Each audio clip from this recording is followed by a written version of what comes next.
Hello, everyone, and welcome to another episode of Getting Hammered. I am your host, Mary Katharine Ham. I'm here with my co-host, Vic Mattis of the Washington Free Beacon. We have tons of news. We do want to talk about the State of the Union light. Can we just call it a State of the Union? Let's just call it that. Anyway, we want to talk about that. We're going to talk about tariffs. We're going to talk about some international news beyond tariffs, and Democratic response to the State of the Union. Not just the official one, but whatever the heck else they're doing. But before we get to all the news, how are things going, Vic? Hello, Mary Katharine. Doing just fine. I have a little bit of a crisis, and I think maybe our listeners and you can give me some advice on this. The Prana jeans that were, I wouldn't say not bequeathed, because it sounds like it was like they belonged to someone else before. That were gifted to me from Jonathan Last. Yes. From probably 2016, 2017, have finally died. Oh. In the sense that they're not tears, but they faded. You know, where it's worn.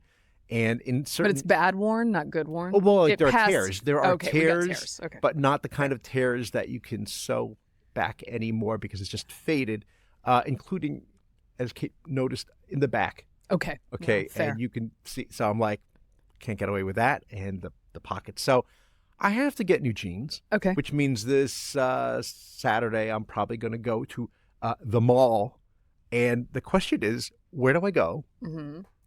For an old man, okay? So This is not a kid. This is for a 50-something-year-old man to get jeans. What store and what brand and what cut?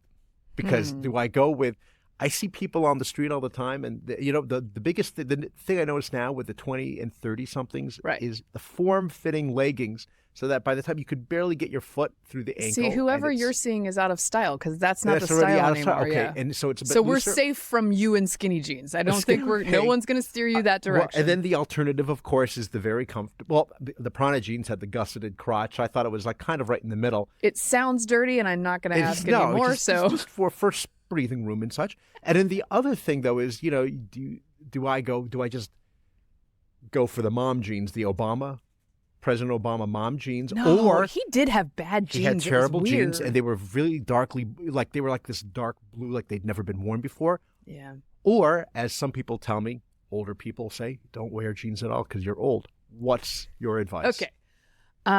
Let's see. Definitely not skinny jeans. Okay. We are out of that Good. era. We are Good. out of that era for men and women. Oh, that's too bad. We are back in a straight leg slash boot cut for boot cut. So not like a bell bottom, but loose on the bottom. Yeah, just like but I think you're more of a straight leg kind of dude. Okay. And you know what I'm feeling for you? I'm feeling a trip to Eddie Bauer. Do you think that's where I would go for? Or you could just go classic Levi's. See, I was old manning it up a little bit for you, but I think you could just go with Levi's. So I mean, before Prana, the last jeans I probably bought were a Guess, and they were stonewashed. You're telling me that's not a thing yet? Also good.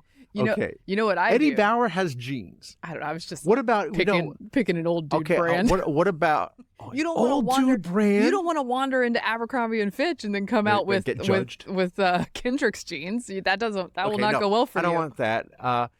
There's what about like places like Diesel? Wasn't that a thing? Diesel was a thing. Lucky Brand is not bad. They have things for men. Steve's a Lucky Brand guy. Why didn't you just say that in the beginning? Because I just want to be like him. Okay, well then there you go. Okay. Straight leg. I think he buys some Ariat jeans as well. I don't even know what that is. It's like a Western wear version. I've been seeing more commercials for Tacovas, but that's really for boots and cowboy hats. I was looking really for, see if, I don't know if it exists anymore. Mm-hmm. There used to be a way that you could go to a denim bar and try on your fancy jeans and have a drink. And that would be something you would enjoy. But I think post-COVID, we don't have those anymore. Well, a colleague of mine was recently at a men's clothing store in Georgetown. And while he was getting fitted, he was offered either espresso or a Jack Daniels. And he took the Jack Daniels. So that's nice. See? Yeah. Well, it comes with the price. Mary Katharine, how are you? And how is the Lenten sacrifice going? Because you mentioned something the other day that it's... The first day is kind of hard, right? Going cold turkey. Of course. And I actually am not going cold turkey because I felt that would be detrimental to my family members, as you noted. Because I'm thinking of giving up coffee on sort of a ramp down situation. You're cutting back on caffeine. Fat Tuesday really is a young people's game, by the way. I had What did you do? I had like one drink and some sweets. Like more carbs than I would normally have. Yeah, that and was your Fat Tuesday. The next morning I woke up and was like, ugh, I don't feel great. It was like you were happy that you had done it because now you don't want to do it. Yeah, now I don't want to do it. So I did get through yesterday with merely tea, not coffee. Black tea, but there's caffeine. Yeah, there's in that. caffeine in I'm not trying to go no caffeine on day one because that will just mean a migraine and that will be bad news. For everybody. I was flagging in the afternoon, I would say. Like not quite with it. Do you mix it up with like Coke products? No. Okay. But I did have a Coke on Fat Tuesday because I was on the train and I very rarely have a full Coke and was like, I'm going to buy myself a hot dog and a Coke. Not a Diet Coke, but a regular. Oh, no, fully leaded. How about, you know what we call it these days? You know what we see a lot? We call it Mexican Coke, which sounds funny, but sugar. From the what? The cane sugar, which is the way it used to be. And all you needed was one. And that's how RFK is going to make it again. Okay. By the way, they should. That and the tallow. Just as a policy note. Yeah. They shouldn't ban high fructose corn syrup. No, they should stop subsidies on corn. Yeah. And that's how that works. You're going to get a very strongly worded letter from the ethanol lobby just for saying that. I can't believe Senator Chuck Grassley is going to be in here in person. Yeah. They'll shut us down. They're that powerful. They could actually. So yeah, that's going okay. I've been to the gym 2 days in a row. I have given up on the low carb part of my Lenten sacrifice. My Lenten sacrifice is not like, it should be more concentrated, right? Yes. So the real ones are just, I'm going to try to give up cussing and coffee. Are you going to have like a cuss jar? No, but I did count it up yesterday and it was like, even trying pretty hard, I was hitting 6 to 10 cuss words during the day, even trying not to. Like actual legit profanity. Oh my gosh, I'm embarrassing. And it's not. Listeners don't know that at the Ham House. She's like Joe Pesci. It's not an anger thing either. It's just a casual thing. Like I'm just like a gutter punk or something. What am I doing? Have you given up on trying to like protect screen the kids for this or? Oh yeah, sometimes I apologize for my language, but I don't worry about Kate's there. That Kate's part. There. I'm pretty good about self-control. That's the issue we're talking about. Hey, you know what? I think all my self-control is used up on air. Oh. And then when I'm off air, it's just. But you're on air a lot. Gloves are off. Yeah. Okay. So I did that. I will say Steve booby trapped me last night. He walked. Wow, that didn't sound good. He walked into the living room last night with a full package of. See now, dang it! I did it twice. Oh no! I used a full pack. 2 euphemisms in one sentence. Booby trapped you with a full package. Continue, please. It's getting to the E this episode. Full thing of Oreos. Oh. And not just any Oreos. Mint ones. And I can't. Gosh, I really sounded like a redneck then. Mint Oreos. I can't resist mint ones. And I then crumbled like a cookie and had many of those cookies, which was good because neither one of us needed to have the whole thing. So we split it in half. The whole box? You are so lucky. Oh, it went like this. Yeah, my diabetes. That's all I have to say to you is my diabetes. And the thing is, normally I would have it if I had. I'm not much of a sweets person, but yeah, I say that too. But mint chocolate cookies are a thing for me. Okay, how do you feel about? Is that your choice of any choice of Oreo? That would be your choice. In a perfect world, you have one choice of Oreo for the rest of your life. Yeah, it's a tough call. This one was a double stuff, and I don't like the. So it's doubles. Yeah. I don't like the double stuff as much as the regular ratio. I think the regular ratio is better. Interesting. And but maybe a traditionally stuffed mint Oreo, or just a thin mint. Thin mint. I might just pick a thin mint if I had to pick. For me, I cookie. think I hate to admit this. I like the golden Oreo. Ew, gross. But even better than that is Hydrox. No, I'm just kidding. Nobody wants a Hydrox. If I had to pick a cookie overall, it would be my grandmother's recipe that my mother makes every year for Christmas, and they're like they're like a little like a wedding cookie with pecans, and they're like that sounds nice. They're just 99% fat is what they are. but that's how you have to use. So delicious. Kate makes a great. Well, she bakes great cookies, but the one that I particularly like that she does has shredded coconut in it. Oh, I like coconut. I like that, but I think the key is butter, Crisco. I can't remember which one. It's one of the other. The key is always butter. Yeah, I guess that's right. Or lard. Yeah, if you want to go old school. To make your mint cookies with your lard. That's how they do Just it. like they do it back home. In North Carolina. Yes. All right. Well, okay. I don't think I have anything else. There have been no disasters in the nursery. Good. And I actually got my child sort of dressed for picture day today. So I felt good about that. Sort of. Take the sort of. Yeah, I mean, it wasn't fancy. It's actually good you remembered, because you ever have the kid come home saying it was picture day and they're angry at you because you forgot. Oh, that was last week with the big girls. They were like, oh, it was dress down day and we missed it because they get to not do their uniforms for that day. Sorry. So, sorry, guys. Right. You know what? They've learned. And you know what I said? There's a calendar right there that tells you all the important days. And like, I try my best to remember, but y'all got to check the calendar. This is. Yeah, they can read now. Your mama needs Adderall to operate, and she doesn't have it. So she does. Okay. Shall we on to the news? Let's do it. Okay.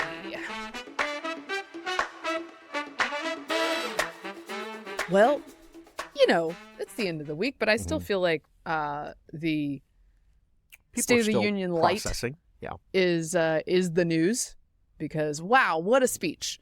It was an hour and 40 minutes. Is that right? Yes. Is that the longest one ever given? The longest joint session or State of the Union speech ever delivered. I'll say this and I go back to you, which was, it was so long I had to have a joint session of my own. Thank you. Please. I gotta say, every time I watch one of these big events, even though I know it's my job, I don't want to. I want to stick with my medical drama and just watch that and binge that and enjoy myself. And there's the contentious nature of these events, particularly debates. But even with the State of the Union, as you saw, I just was like, I'm tired. And then I also dread it because I'm afraid something's going to happen. Yes, same. And then I watched it. It did. It did. A lot happened. I watched it, and this is Trump's superpower. It was so entertaining. Yeah. It was so stupidly entertaining for an because hour and 40 minutes. He's a reality TV star and a reality TV producer. I mean, it's an he impressive knows what he's skill. doing. It's bread and circuses, but that's where we are right now. And this is what I mean. Like part of analyzing all of this is to acknowledge, yes, that's the part of the program. It's entertainment that we're at.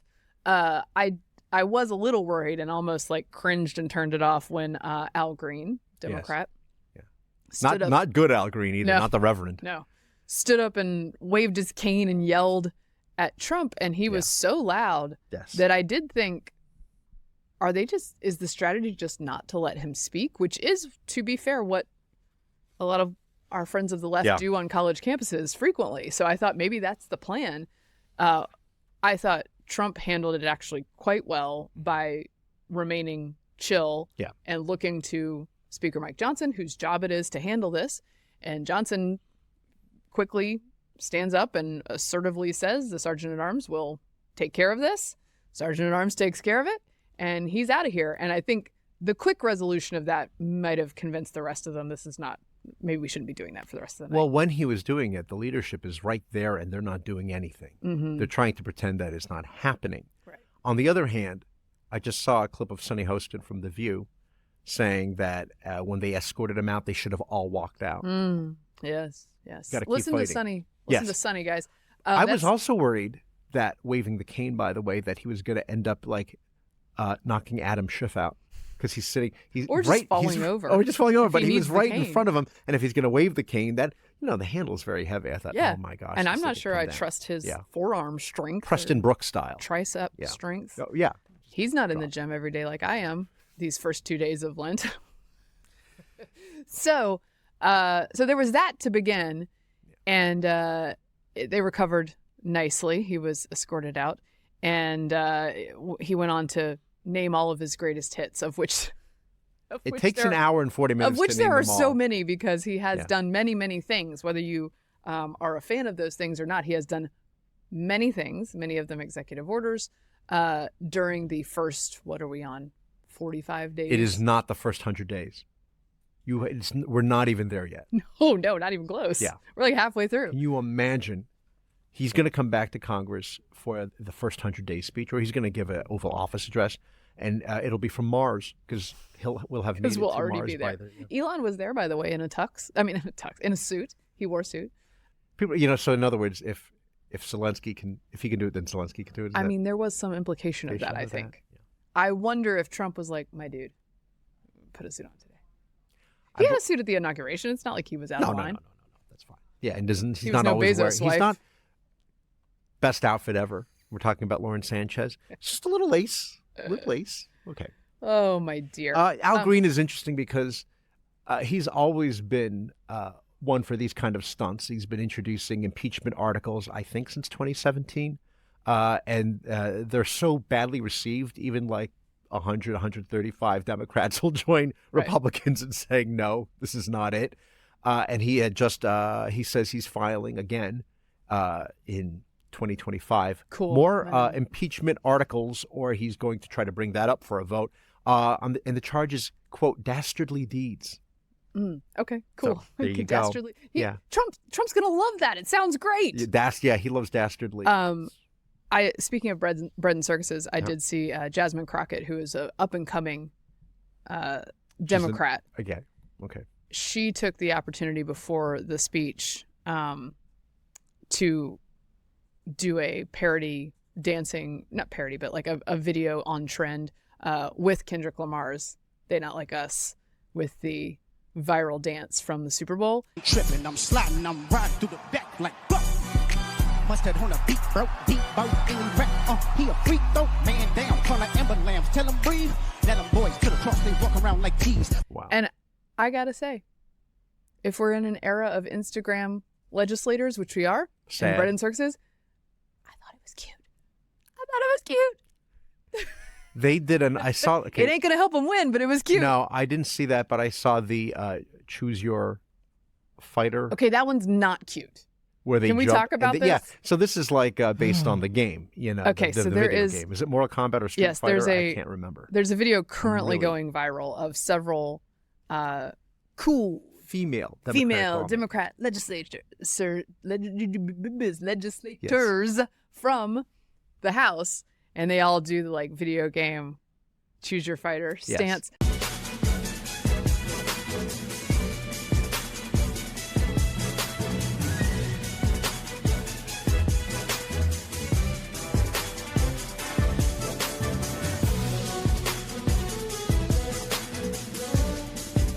Now, this is something that you see on Instagram and TikTok. This is something a format people are familiar with. Mm-hmm. I would say maybe a little tired at this point. Nonetheless, these are your fighters, and each of them shows up and does the little video game thing with their stats underneath, and it's like, AOC and Jasmine Crockett. And then there's some like, look, AOC pulls it off. That's her superpower. She can do it. She can do anything, so right? Ever since she did the dance routine for Boston She's University on the rooftop with her future husband. She's a really pretty lady. It's great. So she pulls it off. Jasmine Crockett, close second. The other ladies, honest. No, please, no. Okay. And here's the thing: is that what the Democratic Party, and we are going to talk about the substance of highlights and lowlights, the lights State of the Union. The opposition is trying to figure out how to be an opposition. And they're still out hard. I don't envy them. This is what it felt like to be on the right in the Obama years. Mm-hmm. And you're kind of flailing, and you have to say no to stuff because that's what your voters expect. Mm-hmm. But also, how do you say no to stuff? I think a good plan would have been to act like normal people. Like, sure, you want Al Green to go rogue, let him do his thing. Mm-hmm. Also, he's going to fundraise so much money off of that. But he will personally, right. I mean, it's all part of the shtick. So he including leaves, he always in previous State of the Unions, you would always see him by the aisle because he wants to get seen by the camera and get the handshake. Oh, there was another Democratic representative, a woman wearing pink. Some of them wore pink, holding a sign that said, "This is not normal." It's like, dude, the last president was brain dead. I don't know what to tell you. None of this is normal. So they don't know what to do, and I think the better thing to do would have been to sit quietly and clap when you like things and not clap when you don't. Yes, and even the clapping, the applause was tepid, and we'll get to certain moments where we thought, I think it was bad form, even though it's being used as a prop, but you have to know how to play that. I understand that Hakeem Jeffries was telling members not to do anything, sit on your hands, stay silent as a form of protest, and in his words, quote, supposedly, don't become the story, which is a great piece of advice in general, especially for journalists. And they became the story, and not in a good way. No, it was bad. And I think the worst move probably was when they did not clap for many of the guests in the gallery. Yes. So so let me list off a couple of them just to start. There was the family of Laken Riley, her mother and her sister, very touching. There was the widow of a slain police officer, Stephanie Diller is her name. She has a young son who was there. There was a veteran, a longtime steel worker who also happens to foster and has fostered 40 children, a saint walking among us. There was, who else was there? The mother of Jocelyn Nungare, Anna That's Nungare, right. Who was also murdered. Who was also murdered, and who he had a really beautiful moment where you wondered, because the Laken Riley Act is named for Laken Riley. You think to yourself, well, he's got both of them here. What tribute will there be to the mother of Jocelyn? And he had an executive order naming a beautiful wildlife preserve after this young lady, and he pulled it out during the speech because of course he did. Yeah. He's like, can you hand it to me, Mr. I thought, Vice for a second, I thought that Will Scharf was going to be up there because he's been handing him the executive orders all right? this time. It's like, I made it up to the podium to hear it. But no, I think it was Vance who gave it to I believe JD had it. Yes, JD had it. And the mother had tears in her eyes. I mean, that was genuine.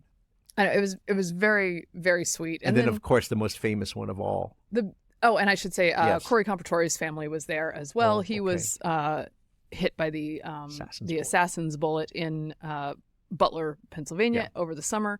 His wife and their daughters were there as well. And then DJ Daniel, who is a 13-year-old kid who has been afflicted with brain cancer, terminal. And he's lasted much longer than they thought he would. And his dream is to be a cop. And so he's there at the event with his father. And I kept catching sight of his father. And I wondered, who is that? And I didn't see DJ until this moment. Yes. And then actually we should just play Trump announcing. And tonight, DJ, we're going to do you the biggest honor of them all. I am asking our new Secret Service Director, Sean Curran, to officially make you an agent of the United States Secret Service.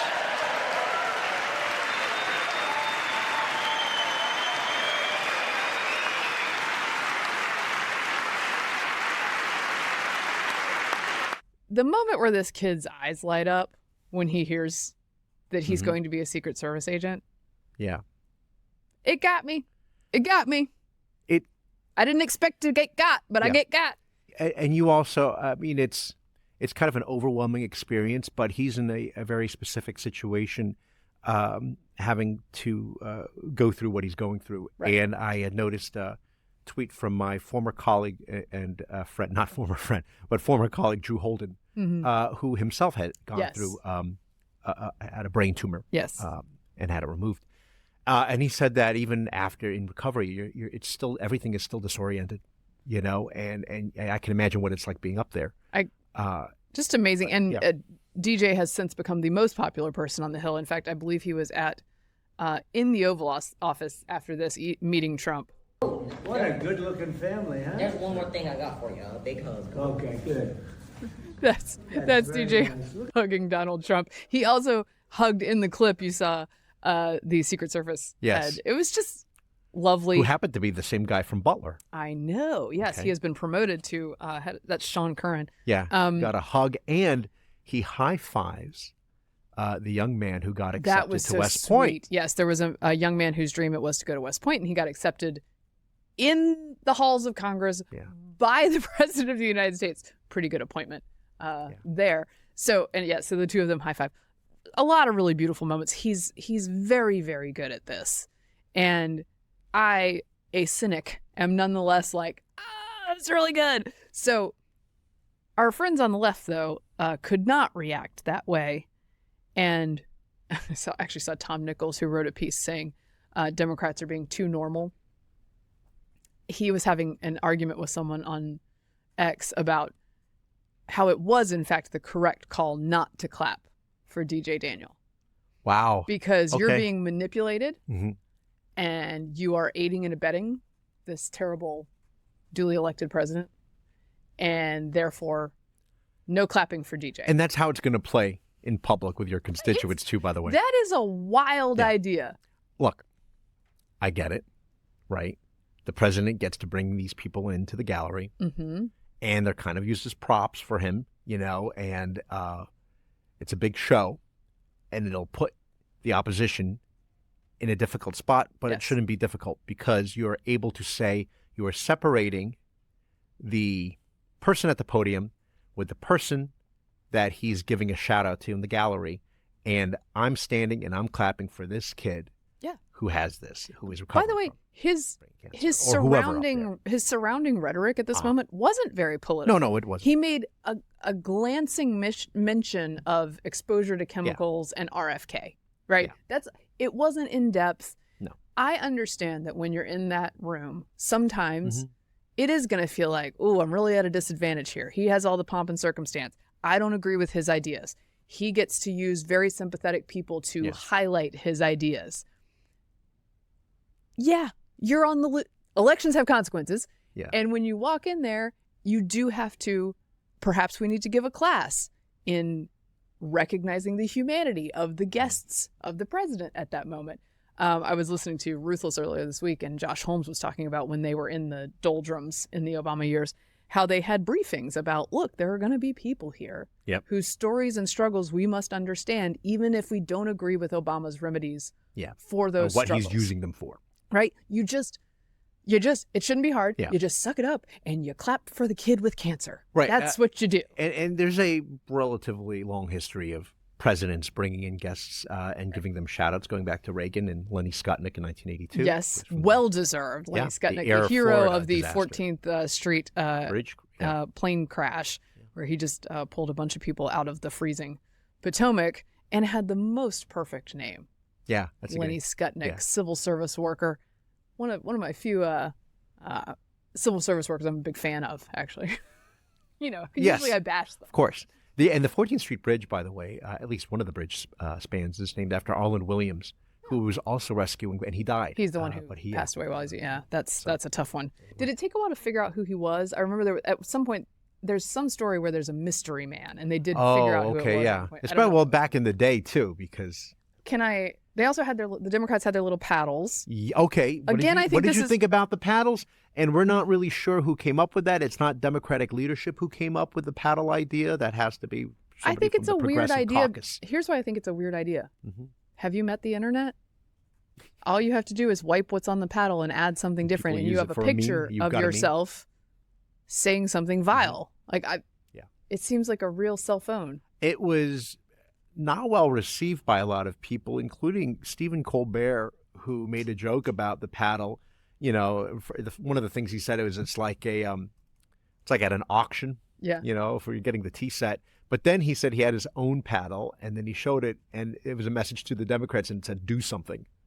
The Democrats came ready to fight back with their little paddles, okay? That is how you save democracy, by quietly dissenting or bidding on an antique tea set. It was hard to tell what was going on. I'm just kidding. That was very cool, Democrats. In fact, I made my own sign.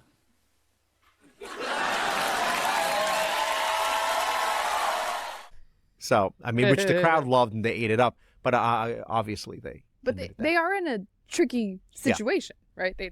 What do you do? What do you do? And what do you do to make there's reporting, by the way, that all the Democrats in the fallout from this are all very angry at each other behind the scenes.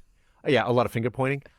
People talk about it and making fun of the panels. It kind of reminded me of one of the greatest game shows of the 1970s, Match Game. Sort of like, you have your answer of what Yes.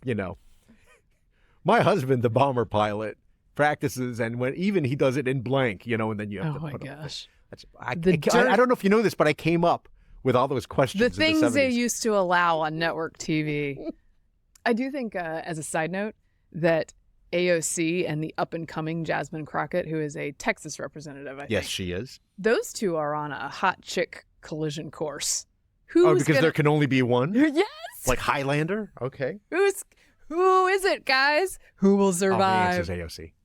What now? AOC. For sure. Oh, at least in my A bunch of people were in my tweeting that book. Jasmine Crockett video saying, "Can I say something without everybody getting mad at me?" Yeah. I was like, I understand. Anyway, I just think it's going to be an interesting, those two, how are they going to work in the constellation of Yes. up-and-coming Democrats? Okay. I don't know. It's a new generation. What did you think? Let me know if I'm getting ahead of you here. No, go ahead. What did you think of the litany of things that Doge is cutting that that Trump wanted to point out? Well, I love that he's Some of which are questionable and can be fact checked. No, I understand. I that. assumed that some of his Social Security Yeah, facts were wrong. Apparently. I assumed that perhaps some of the figures were wrong for the wasteful programs, although not that far off. He's just not always super Also, careful you with can those fact things. check him all you want, but you can't fact check him on the spot. I know. You cannot be interrupted. I like that he's highlighting them because this is something that normal people hear. People in Washington are just like, no, USAID is good. Stop talking. Don't worry Right. about it. Give us millions of dollars. Yeah. Normal people are like, wait, what? What are they doing? Yeah. And that is a fair way to think about that. He's very funny. His comic timing is good. He's goofing off He about knows. it, saying He's like, very good about timing. like nobody even knows what that is. Okay, let me just say that, by the way. Yes, that was in reference to making fun of Lesotho. funding for the country of Lesotho. I know where it is. Let me just tell you, I know. And You know what I and tweeted, Vic, and you are target of this tweet? Yes. Yes. What I did was you like, say? this town is just bursting with people who want to tell you that they know where Lesotho is. I can tell you, as a student. I also know. Yeah, it's landlocked in South Africa. Yeah, it's It was one of two. It's a strange Yeah. little spot in the Right middle in of the South middle Africa, there, yeah, that's surrounded right. by South Africa. So, just so you guys know, So we my heart both goes out to knew. them. We both knew.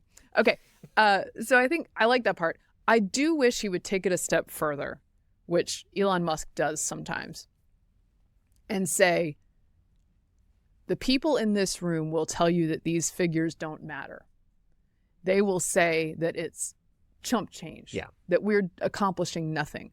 And I say that every single one of those dollars belongs to you, and it is my job to take care of them. There's another thing that Musk said in his Joe Rogan interview that I think would be a good way to, instead of just saying these things are ridiculous, we're getting rid of them, there's a bigger moral point here.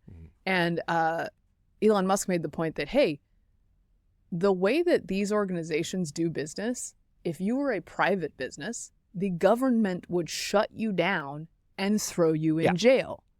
They do not operate by the same rules that the private sector has to. Your checks won't bounce. And as he says. knows because he runs private companies that are under a great amount of scrutiny, particularly in the Biden years.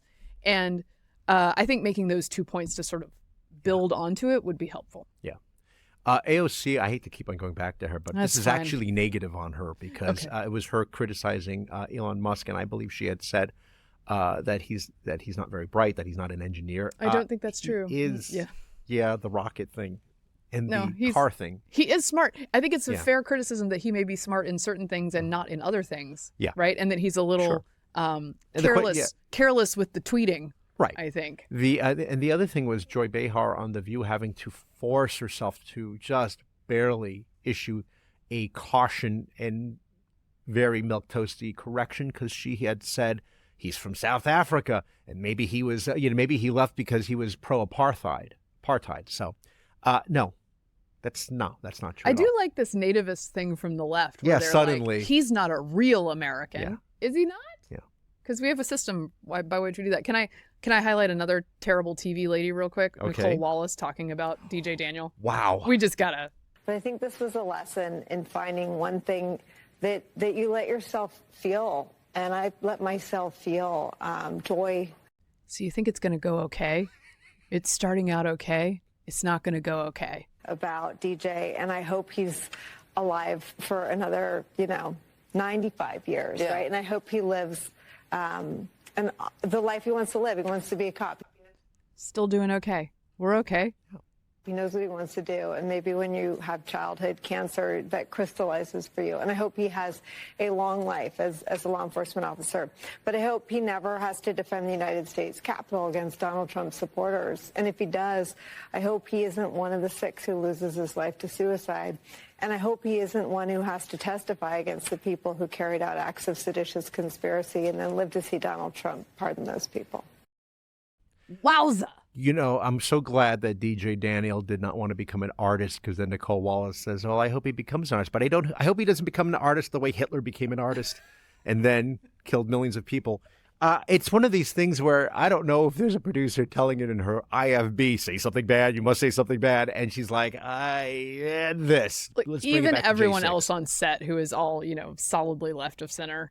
Jen Psaki's there bracing. You can tell that she knows this is not going anywhere good. And this is from somebody who worked on the McCain campaign. This is I know. what's This is, and I've seen a lot. This is one of the worst TV moments I've ever seen. That's a low point. That's a real low point. referencing the hypothetical future suicide of a young.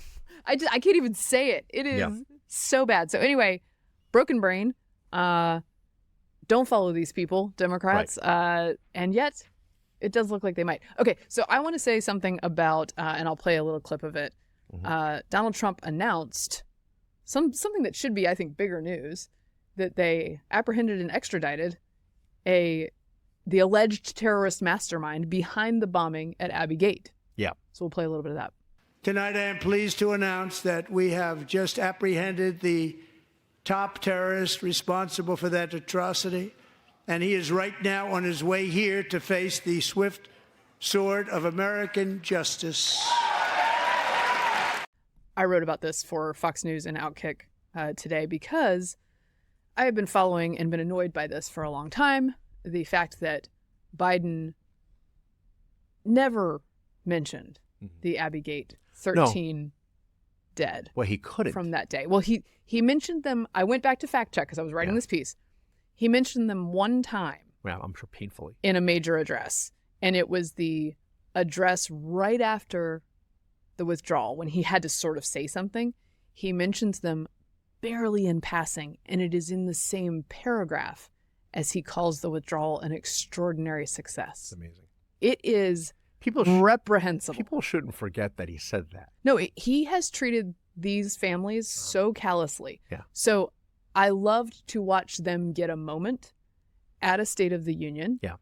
I loved when they were on the stage at the RNC, and the left will say, they are politicizing this. No, they went to Biden first for the recognition that the commander-in-chief should have given them. He did not give it to them. He would not give it to them, but you know who would? Was Donald Trump. Right. And reportedly, he's been in touch with these families over the years, checking in with them. He then went to that Arlington ceremony on the anniversary of... Which people were up in arms about that, too. Yes, that became a national news story. Did that become a national news story because the news wanted to cover the 13 families? No. It became a news story because they alleged it was improper and, in fact, illegal for Donald Trump to document his trip to Arlington Cemetery at the invitation of these families. And then they had to go out of their way, the families, to explain that, we extended this invitation to both Kamala Harris and Joe Biden. So, and Harris was like, I stand with families and will never politicize them. She wasn't at the dignified transfer. No. Where Biden famously checked his watch. She didn't reach out to these families. She, in fact, refused to talk to these families, if you believe the accounts of the families. They were spurned at every turn. I'm so glad to see them get a moment in a State of the Union, in a joint session of Congress. And just to bookend it for you, did you remember? I think I sort of blocked it out because it was so horrible. Last year at the State of the Union, Biden's last, where he did not mention them once again, Brian Mast, representative, had a guest with him, Steve Nakui, whose son Kareem was a Marine who lost his life that day at Abbey Gate, along with 170, by the way, Afghan citizens as well. Of course. Lost his life that day. He's upset that he hasn't gotten anything from Biden. When Biden said, America is safer under my watch than it was before, he yelled, United States Marines and Abbey Gate in the gallery. He was arrested and charged with a crime. Yeah. Did you remember that? I do. It was I later. mean, fortunately, they did not. It was later to dropped. Press charges. It was later dropped because of the outrage. But and how dare you disrupt this president? Oh, by the way, it's okay to disrupt the president. So arresting Gold Star father to arresting terrorist who planned to kill Kareem Nikoui. I know which one choose your fighter. I know which one I want. The only thing that could have been better, I thought, when he made the announcement was, and we have the terrorist here in the gallery, and then they pushed him over. There's always a chance. There's always a chance. Sort of. We didn't see the Zelensky from behind the curtain. No, I got that prediction wrong, listeners. I know that, but however, that discussion is ongoing, and it does seem like it'll happen. Zelensky's making overtures that he wasn't making before. Any other highlights from this speech? No, I think we've covered it well. I mean, again, it's a long list of things that he's done, but frankly, he's done a lot. Whether you like it or not, he's consequential. There's no denying that. And the Democrats, are still grappling. The numbers, the media reaction to this, that's what I wanted to mention. So CBS and CNN both came out with polls immediately after with very high, and I imagine that I would, probably those numbers might be slightly off, but they were enormously high numbers for Trump's speech, anywhere between 76 and 80%. It's good TV. He makes good TV. No, and considering the fact that it was an hour and 40, that was received well. And the Democrats obviously are not sure. And even the media was saying it was a mistake. So besides Colbert, I mentioned that a number of other people on the left were saying that this was a bad thing. The way that they responded. Our friend Chris Eliza says he knocked it out of the park. I'm sure he got a lot of because he has the power in that situation. It's something you just have to Oh, right. handle. And I was going to say even Democratic operatives like Simone Sanders, for example. Really? Yes, and they were saying, and a spokesman for Biden, I can't remember her name right now, it's escaping me, who were all saying that this was a bad idea. Yeah. It didn't look good, and it's the snapshot that people get, right? Because a lot of people do tune into this. By the way, Fox News ratings, 10+ million. That's 10+ million. That's now, a lot of partisans do watch these things, depending on who the president is. So the president whose party it is will have a lot of those folks watching. They will give higher marks, obviously, than the opposite side. But I'm sure a lot of people hate watched this one as well. Ian Sams, so not a woman, but Biden, a spokesman. Ian Sams was like, this is bad. Can we talk about something a little bit less positive for the president? Okay. Which is the tariffs. Oh, yeah. Because it's happening. I think, sort of. I think that he is in danger, much like Biden did, of torpedoing his presidency because of his love affair with one particular policy at the very beginning of his presidency. Yeah, it wasn't talk. Just as Biden was really into federal spending and jacked up the inflation to 11, Trump really loves tariffs. And we have said that many times on this show. It's one of his most consistent beliefs. Yeah, it's real. It's real. And he's always felt this way. I'm always hoping that it's a negotiation, but you cannot be assured of that. And I think that he has inherited at best a soft economy that might be heading toward a recession-ish, or at least not robust growth. And that could be sort of amorphous for people, right? Like, but it took a long time to get here. We don't know who to blame. Presidents often get more credit or blame than they should for the economy. How do you make sure you get blame if things don't go well? You do one giant dramatic thing that is definitely the thing you did.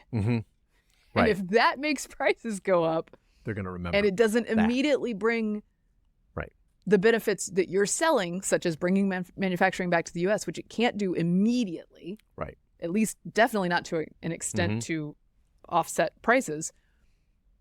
You'll pay a price for that. So the current numbers and economic indices are not great, including March, but I think Americans are still willing to cut him some slack because he hasn't been fully president for that long. So they'll say that some of it is still having to do with Biden.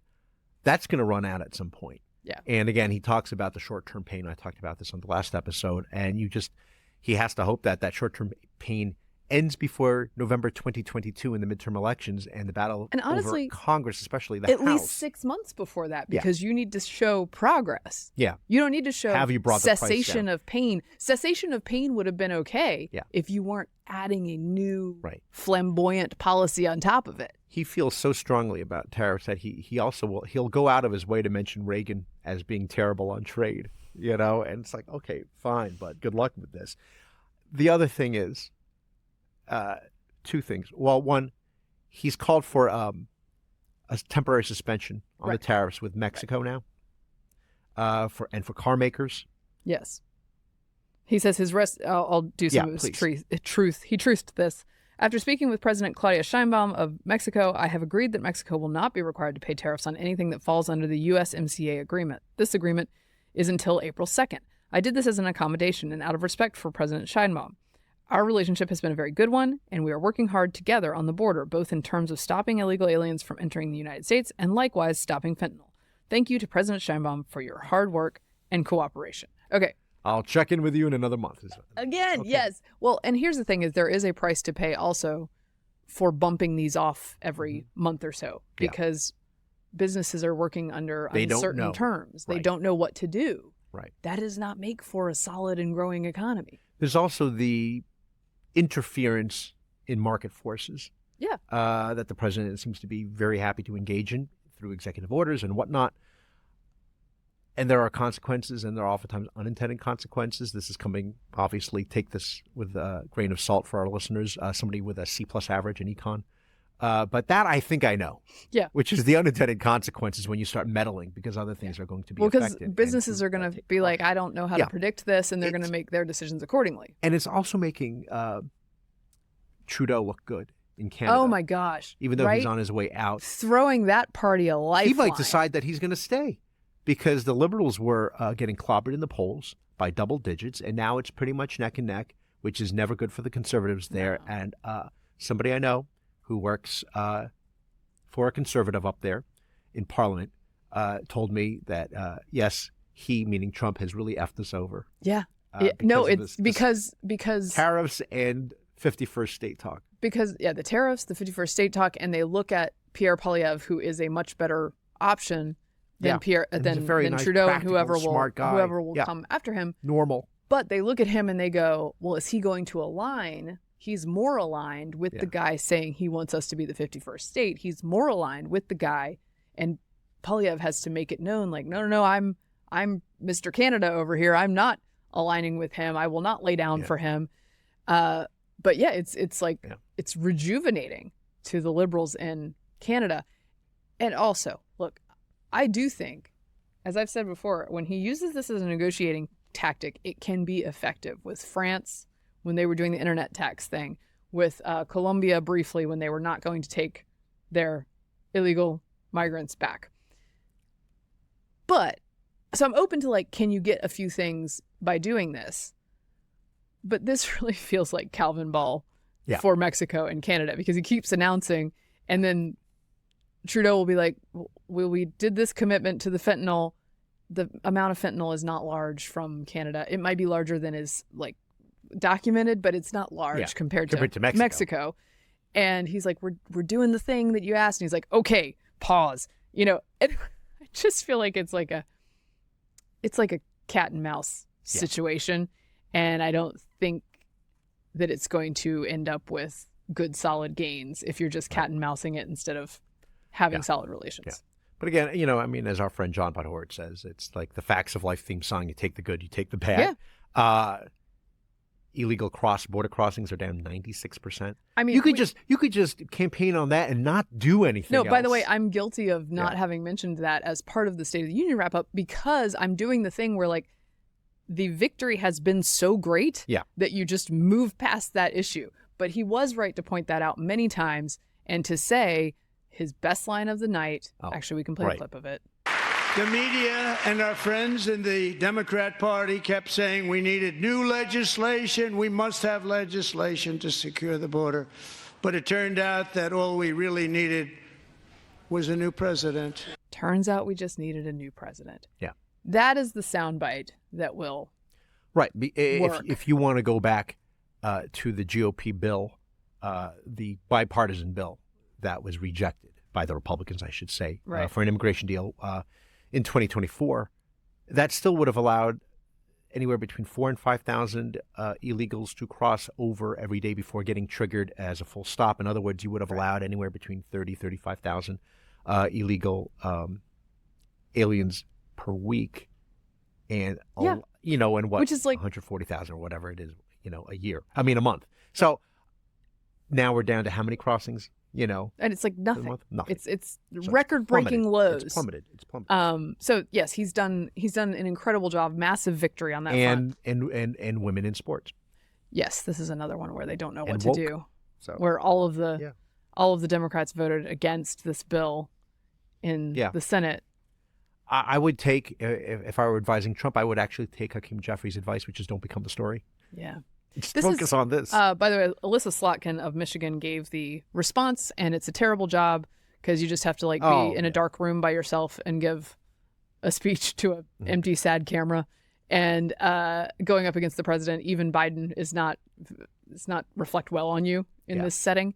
But I thought she did a fine job. She was medium normie. She was a reasonable facsimile of a normal American. Yeah, compared to what happened on the House floor in the chamber. But if you look at the voting record, again, this is the problem Democrats have.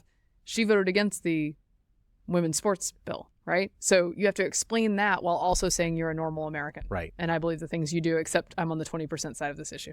Right. I mean, at the end of the day, not that Trump has to worry about it because he's not running again, but the Republican candidate has to just say, I'm the more normal one. Say what you will about X, Y, and Z. At the end of the day, I'm the normal one, and these people are crazy. That's what. Can I show you? Can I give you an unexpected bright spot for Democratic response? Gavin Newsom. What? Okay, you ready for this? What are you talking about? He had Charlie Kirk on his new podcast. Yes. Because I was laughing because Gavin Newsom's like, my solution while these fires are burning is to create a new podcast. Yeah. I mean, literal. So fire. he creates a new podcast. He has Charlie Kirk on the podcast, a right-leaning, very successful podcaster in his own right. Respect for that, just to have somebody who disagrees with you. And in that, he says this in that interview: I revere sports, so the issue of fairness is completely legit, Newsom said. And I saw that the last couple of years. Boy, did I see how you guys were able to weaponize that issue at another level. Kirk challenged Newsom over his use of the word weaponize, and Newsom replaced it with highlight. Politico last month was first to report Newsom's podcast, with the Democratic governor saying he drew inspiration from the likes of HBO provocateur Bill Maher, who regularly finds common ground with conservative adversaries while taking frequent aim at Democratic dogma, including on youth trans issues. Newsom's interview with Kirk was friendly, sometimes exceedingly so. He mentioned the influence Kirk and other MAGA world figures have had on his 13-year-old son, distanced himself from the use of pronouns and the gender-neutral term Latinx, called police defunding lunacy, denounced cancel culture, and agreed that there had been some internal issues in the leadership of the Black Lives Matter organization. So what I want to say is welcome to the Republican Party, Gavin Newsom. This is his attempt at reinvention before 2028, and hopefully people don't forget. Hopefully people will forget what he presided over and that he was almost recalled. Yeah. And the number of people, it's net migration out of the state of California. I know. Getting net migration out of California is something else. I do think the fires make it hard for him to merely podcast himself out of this branding. Yeah. Because everything you said sounds great to me. No, it does, but reality. Is he also just an agreeable lizard person who has whoever on his podcast and is like, no, totally, we can. You know who else was good though? Speaking along those same lines is Rahm Emanuel, and he was talking as well on Bill Maher's show and saying how the Democrats had lost their mind and had way too permissive culture that led to places like Walgreens and CVS having everything behind locked cabinets. Did happen. Yeah, it's insane. He doesn't want to hear any more about it. And men and women's sports, he says it's killing them. The party, let's play a little clip of him to close it out. Okay. There is a general rule. I had this when I was mayor. Safe streets, strong schools, stable finances. Focus on those three things and your city's going to be fine. We've gone through 5 years where people became way too permissive of a culture. They were which is why everything's locked up at Walgreens and CVS, and that is a disaster. Yeah. And I'll say this about our schools. I don't want to hear another word about the locker room. I don't want to hear another word about the bathroom. you better start focusing on the classroom. Actually, I'm not going to close it out because I have one more fun story. You want to talk about it? Let's do it. Yes. Oh, wouldn't you know it?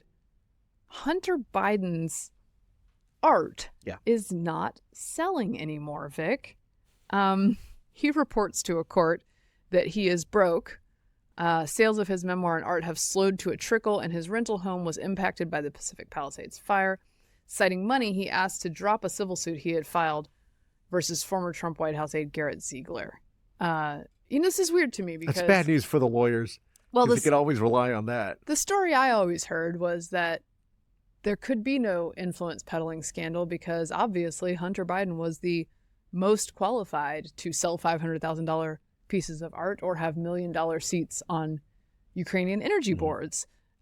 So I don't know why he wouldn't be able to find a job now, despite the vibe shift, if he is so very, very qualified. It had nothing to do with the influence or the connection to, quote, the big guy, who we'll never know who the big guy was. Who could it have been? I do have a piece of advice for Hunter, and who says he's struggling to sell his art.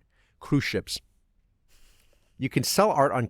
I've been to art auctions on cruise ships, and it was for a friend's ill-fated wedding, and it was on a cruise ship. It was on a trip to Bermuda, and there was such rough seas that I'm like, we got to get to do something to distract us. Let's go to the cruise ship art auction, and they would give you champagne or sparkling wine, and you just have it and look through. And sure enough, I think we picked up like 2 or 3 pieces.